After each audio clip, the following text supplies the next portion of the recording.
entrar de um detalhe, essa terapia com os anticorpos monoclonais que eu mencionei aqui, por que ela é tão promissora? Porque ela pode, não necessariamente substituir por completo, mas ela pode complementar os tratamentos quimioterápicos convencionais, tá?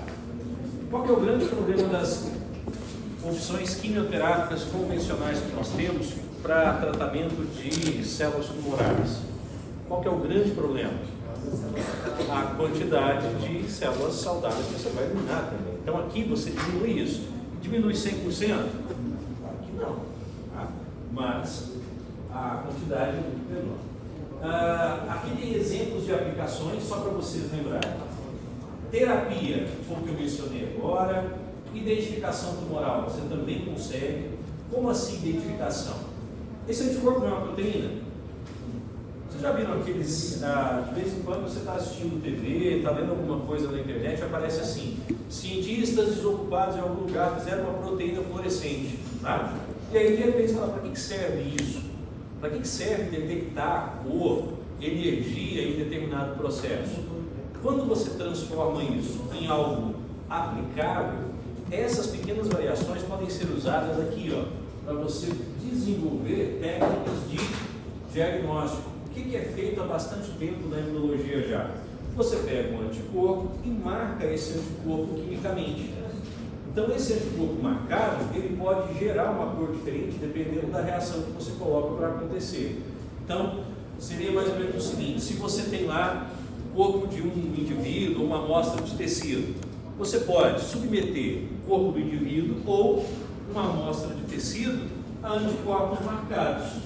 Esses anticorpos marcados, se encontrarem o alvo, você consegue revelar a presença deles por cores diferentes, por quantidades diferentes de energia que é produzida e por aí vai. Ou seja, é possível fazer diagnóstico usando os anticorpos. Aqui seria só o caminho que as nossas células seguem para chegar até a produção completa dos anticorpos. Aqui eu tenho o exemplo daquele que é um anticorpo que vai circular por mais tempo, que está relacionado às fases tardias de resposta, que seria anticorpo do tipo... Qual que é o anticorpo que eu citei aí? IgG, tá?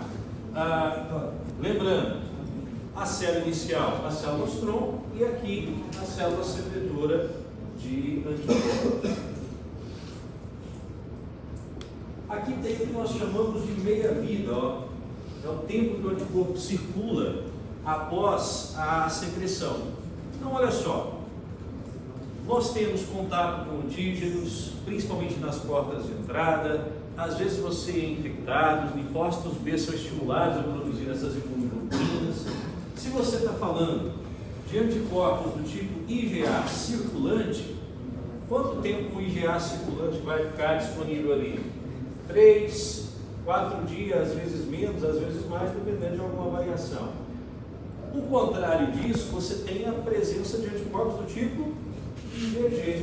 IgG vai circular entre 20, 21, 25, 28 dias, dependendo de algumas condições do indivíduo, tá?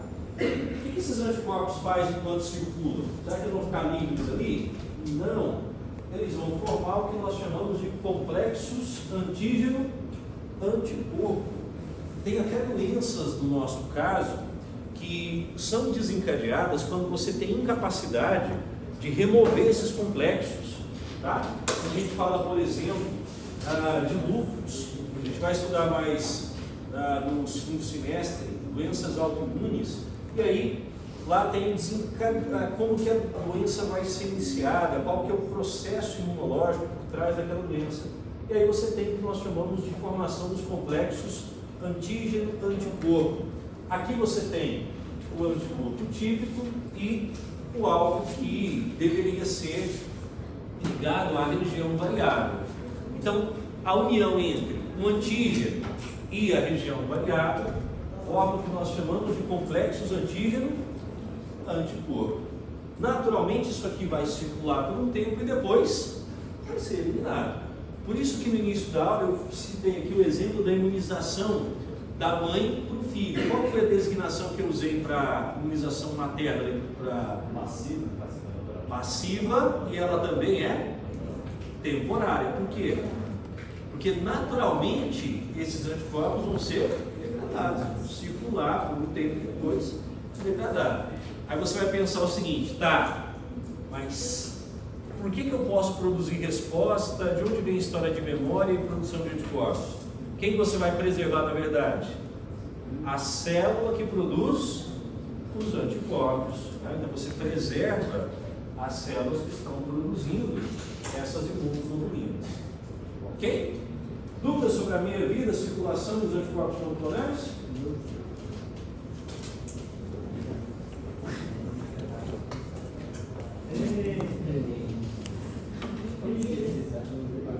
Segue o baile. As duas imagens mais importantes que a gente tem nessa aula de hoje, presta atenção. Primeiro, aqui eu tenho célula imatura e aqui embaixo eu tenho a presença de IgM e IgD. Esse IgM e esse IgD, que papel eles têm numa célula imatura? Qual o papel de IgM e IgD numa célula imatura? Um linfócito bem imaturo ainda. No linfócito imaturo, eles funcionam como receptores, tá? De superfície, receptores. Bom, então eu tenho IgM e IgD aqui funcionando como receptor.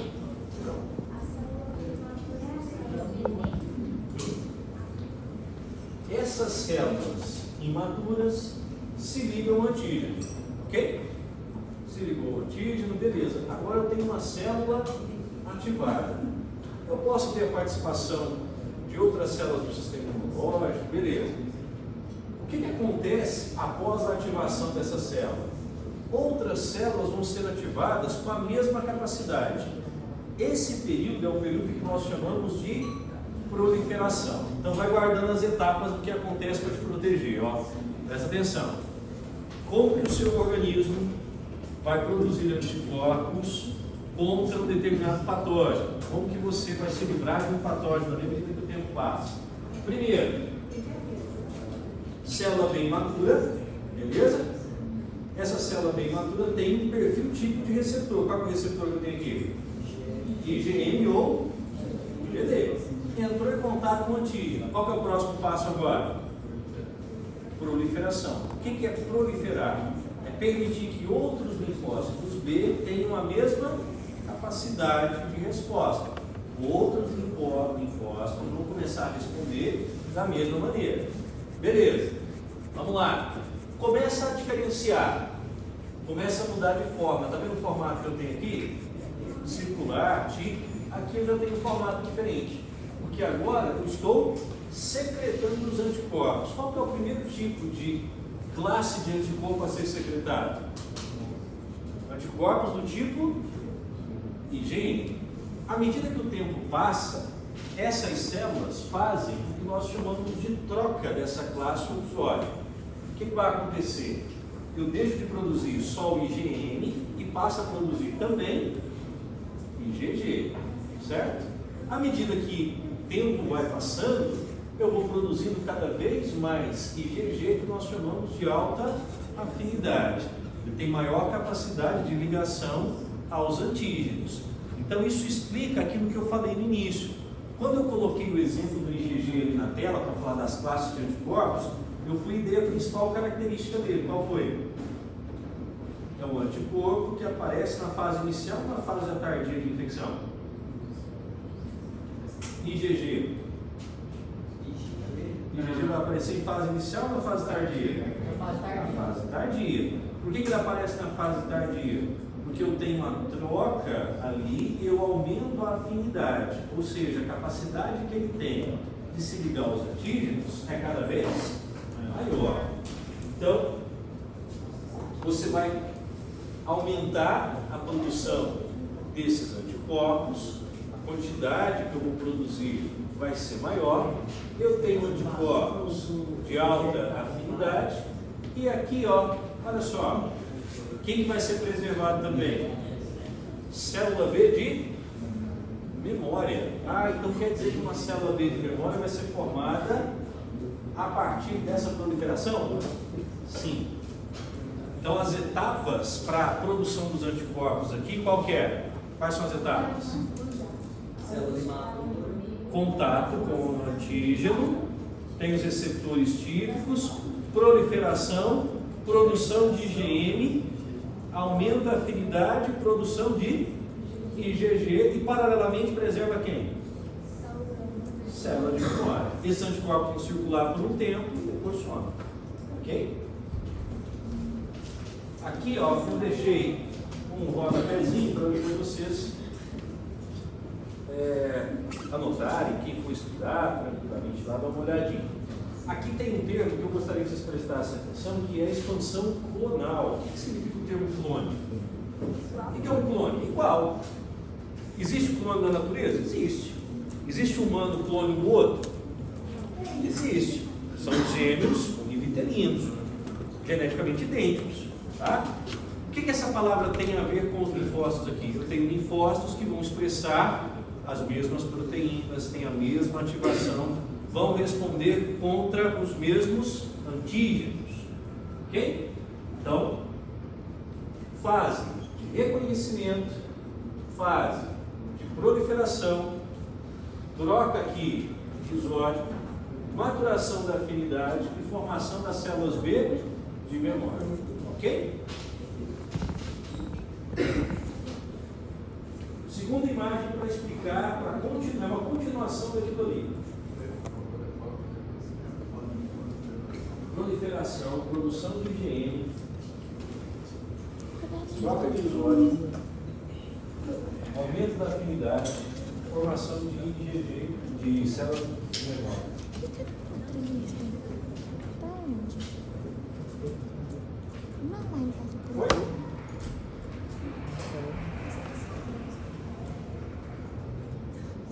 Muito bem. Esse gráfico aqui, pessoal, é exatamente a mesma figura que vocês acabaram de ver aqui, ó. É a mesma coisa, ó. Só que ao invés de pensar no tipo de célula que eu tenho, eu vou pensar na quantidade de anticorpos que eu estou produzindo, tá? E eu vou pensar também em dois momentos diferentes. Primeiro momento, segundo momento. Quer ver isso aqui? Eu me adoeci hoje com um determinado vírus. Estou infectado com um tipo de vírus que causa resfriado. Daqui a 15 dias eu me infecto de novo. Contra esse vírus, o que meu corpo vai fazer? O vírus tem uma estrutura de higiene. Eu vou reconhecer, minhas células vão entrar em fase de proliferação, eu vou formar os plasmócitos aqui, secretores de anticorpos, vou produzir os anticorpos, vou bater aquele vírus. Isso é o que eu chamo de infecção primária, ou resposta primária. Primeira vez que eu entrei em contato com o antígeno, tá? Beleza. Quanto tempo? Isso pode variar, depende do patógeno, de algumas condições. Uma média. Geralmente nós falamos de quantos dias para ter essa primeira resposta? 7 dias. Por isso que algumas doenças de curso benigno, o cara vai para casa, uma semana depois ele está lá de boa, tranquilo, trabalhando, estudando, seguindo a sua vida normalmente. Porque dentro de um intervalo de 7 dias, você reconhece o antígeno, produz os anticorpos, neutraliza os agentes estranhos e depois reduz essa produção, preserva a célula de memória. Não é exatamente o que a gente viu na imagem anterior? A mesma coisa. Beleza. O vírus está circulando ainda. Você volta e entra em contato com ele de novo. E agora, o que vai acontecer? Opa, tem que fazer todo o caminho? Não, você já tem célula B de memória. O que a célula B de memória vai fazer? Começa a proliferar, forma os plasmócitos, mas olha aqui a curva, ó. O que está variando aqui agora? Qual que é a diferença?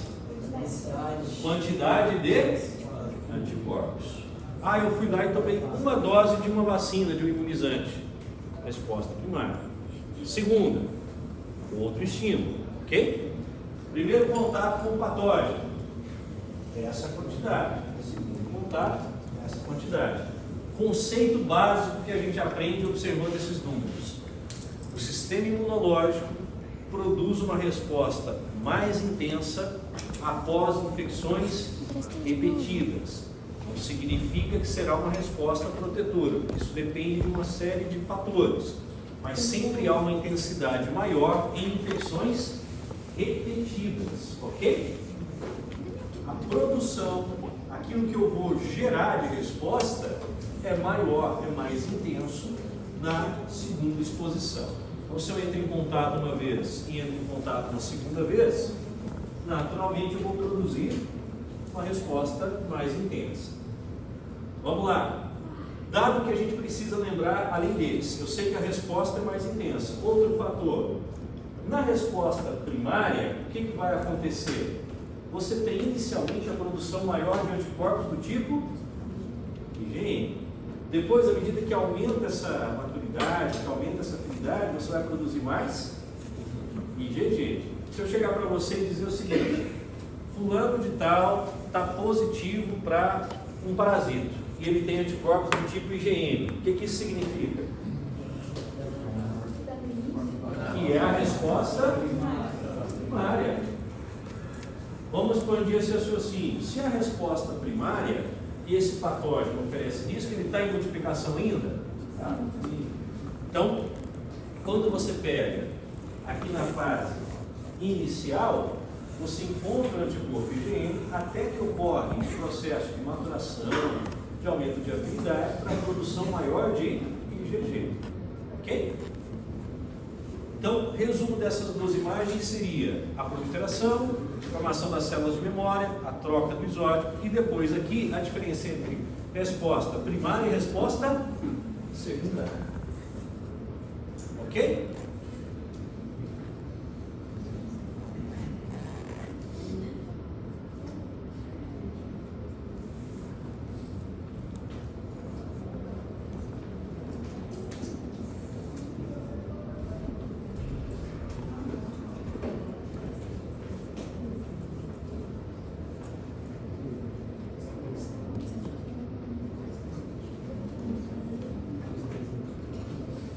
Guarda essa informação aqui, ó.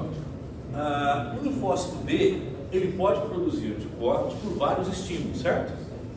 Lembra do linfócito T que a gente vive falando dele?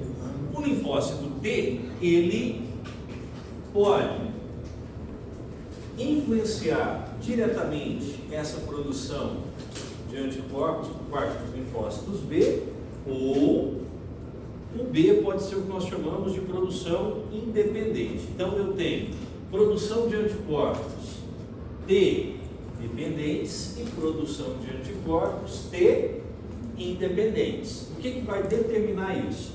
A natureza química do antígeno. Quais são as naturezas comuns que a gente tem nos antígenos? Quando a gente pega a natureza química, posso falar de antígenos proteicos, lipídicos, lipídico muito fraco na capacidade antigênica. Posso falar de sacarídeos. Tá?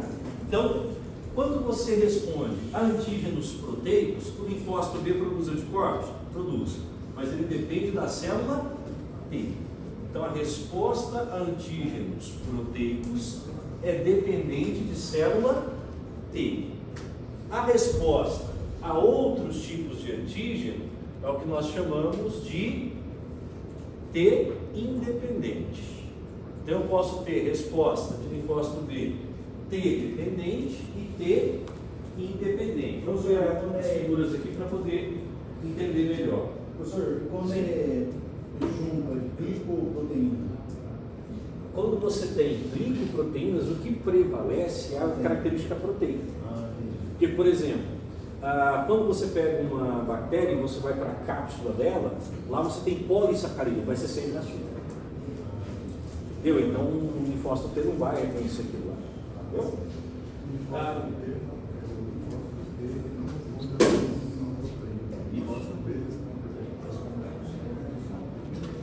Olha só. O que nós temos aqui? Representação do que seria a resposta T dependente. Que tipo de antígeno eu preciso do linfócito T? Qual que é o antígeno que eu preciso? Proteína. Se eu vou responder contra um antígeno proteico, eu tenho uma resposta T dependente. O que vai acontecer nesse caso? Eu vou produzir anticorpos? Vou. mas eu só vou produzir se eu tiver o estímulo da célula T.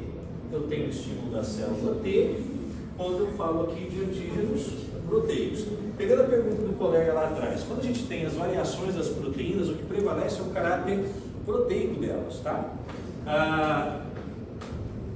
Seguindo aqui, ó. O contrário da resposta T dependente é a chamada T independente. O que vai acontecer? Olha só, o linfócito aqui, ele está reconhecendo diretamente o antígeno. Ele reconhece diretamente o antígeno e ele mesmo vai iniciar o processo de proliferação.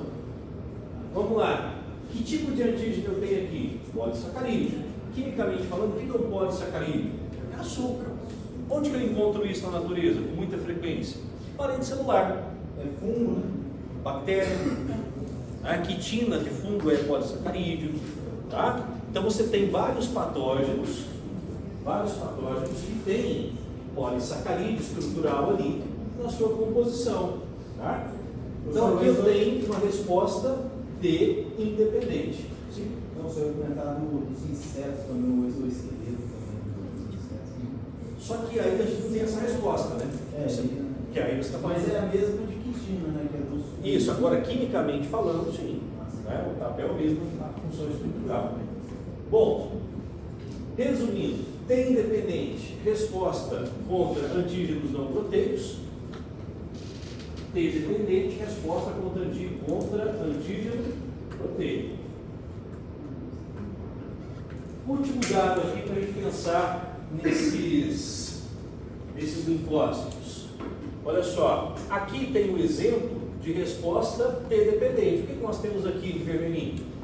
O linfócito T. Tem um antígeno proteico, o linfócito T precisa ativar o linfócito B. Eu vou responder de forma independente contra quem? Outros tipos de antígenos, sacarídeos, lipídios que são fracos ali, mas você tem a chamada produção de anticorpos T independentes. Tá? Geralmente aqui você está falando da produção de plasmócitos que ficam circulando por um tempo muito menor. São os plasmócitos de vida curta. Tá? Então você tem respostas com uma efetividade aqui um pouco mais passageira. Esse processo de reconhecimento de células B com o estímulo dos linfócitos T acontece principalmente aqui nos órgãos linfóides secundários. Lembra quais são eles? Os principais? Globo, vaso. Tá? Então você tem os órgãos linfóides secundários. Aqui você pode ter um exemplo de ativação a partir do linfócito T e aqui o reconhecimento direto.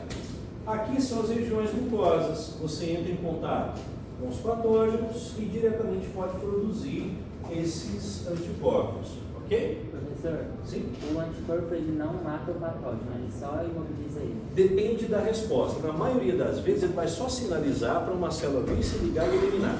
Mas, por exemplo, lembra do sistema complemento que eu falei? Tem algumas bactérias que o anticorpo liga, a proteína do complemento se liga também, e aí você acaba contribuindo para a destruição do microorganismo. Tá? Dúvidas aqui, galera?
Parabéns.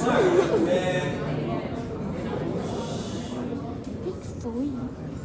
dia que é a nossa avaliação? Daqui a quantas semanas? 4. 4? Tá longe, hein? Longe? Hã? Só para a gente pensar aqui um pouquinho nos temas que eu falei, dá uma olhada nessas 4 perguntinhas aí. 1 minuto para responder, vamos lá. Por favor. Eu já falo a resposta, a gente já mata esse tema aqui. Ui.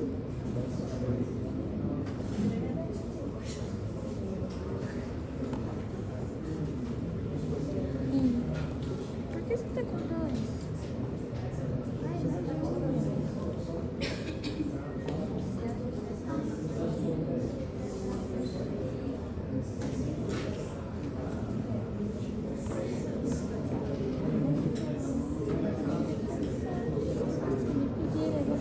Pra te dar, se bem que eu briguei dela, se comparação. Gabriela, Júlia, por quanto você